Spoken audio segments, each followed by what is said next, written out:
DPR sendiri mengamati tentang geliat ekonomi di Merauke. Intinya begini, peluang-peluang di mana waktu tertentu insiden maupun tahunan itu selalu terjadi. Dan saya terima kasih ketika orang melihat peluang sekecil apapun, kemudian ada inisiatif, ada ide, konsep, dan tindakan nyata dalam rangka perbaikan ekonomi maupun penambahan pendapatan pribadi maupun kelompok, ini yang harus kita sambut dari pemerintah daerah. Artinya kalau besok-besok hanya saat ini masih terfokus di Masjid Raya mereka lakukan ini. Kalau besok ada tempat-tempat yang mungkin disiapkan oleh pemerintah daerah itu jauh lebih bagus. Nah, ada sebenarnya spot-spot yang bisa kita lakukan itu. Dulu ketika saya masih menjabat ada konsep bahwa Parako itu kita jadikan pusat kuliner.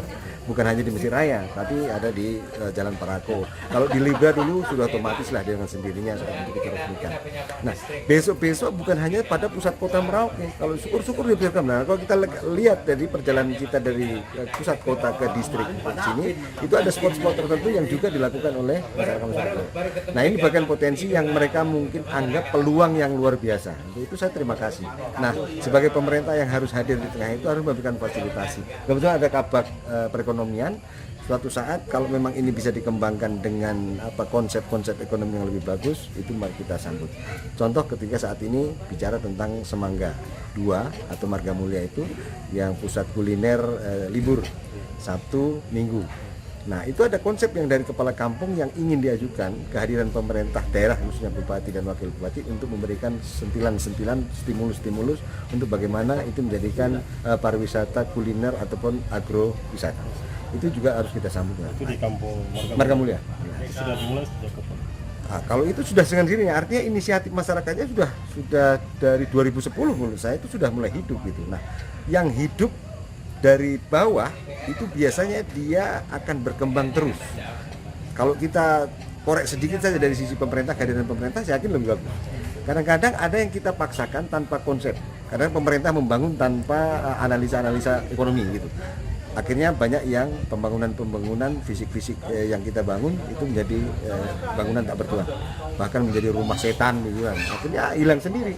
Tapi kalau kita belajar dari bawah bahwa ini adalah inisiatif masyarakat, kemudian memandukan antara bottom up dan tadi kebijakan, saya yakin bisa lebih. Sistem ekonomi pembangunan ini progres untuk legalitas TIPID sedang kita lakukan, dan ini sudah di bagian hukum untuk tim yang di SK-kan oleh Bupati itu legal. Gitu. Nah, progres kita adalah menjaga inflasi dan deflasi ini pada tataran yang normal. Saat ini secara nasional itu adalah 0,3%. Nah, Merauke di Februari itu deflasi. Artinya ada tahun pokok di 2010 ke 2019 itu ada harganya turun. Artinya bahwa ekonomi masyarakat Merauke ini dari sisi sumber daya produksi itu besar, sehingga nilai jualnya tidak terjadi kenaikan, malah terjadi penurunan.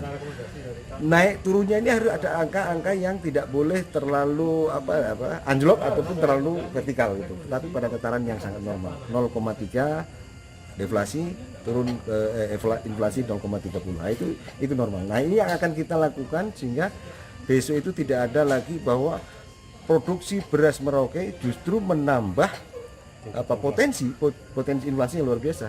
Nah, untuk saat ini penyumbang inflasi terbesar adalah dari sisi transportasi penerbangan udara.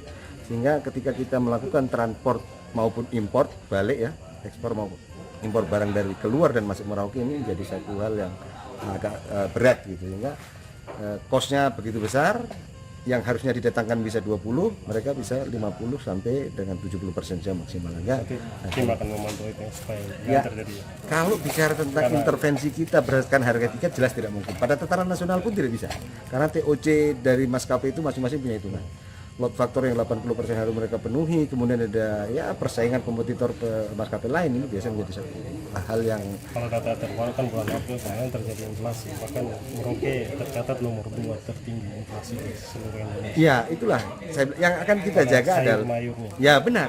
Nah, ketika di Februari itu terjadi fenomena alam yang luar biasa, produksi sayur mayur ini gagal produk, sehingga permintaan itu besar tidak sebanding dengan stok yang ada, sehingga pasti harganya naik. Nah, ini yang harus kita jaga. Bagaimana caranya? Ya koordinasi masing-masing sektor. Makanya tim ini tidak satu. semua lini, termasuk kemarin pemasukan yang dulu tidak masukkan, perhubungan kita masukkan. Itu salah satu untuk bagaimana memaksimalkan stabilitas harga.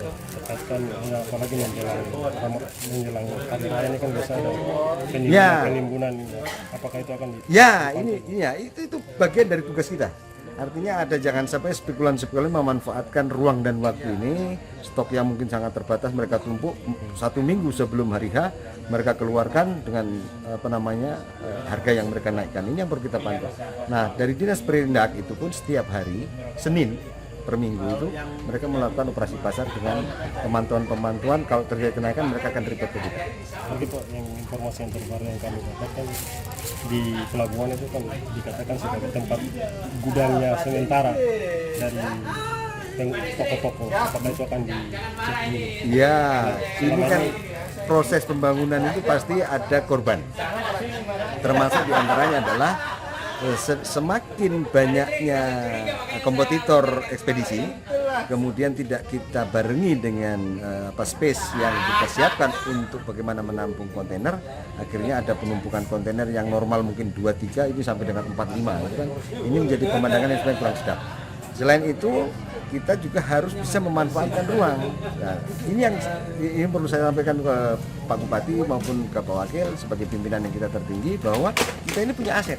Pelindo itu sudah pernah menawarkan ke kita bagaimana kita memaksimalkan aset kita yang 74 hektar di PPI itu.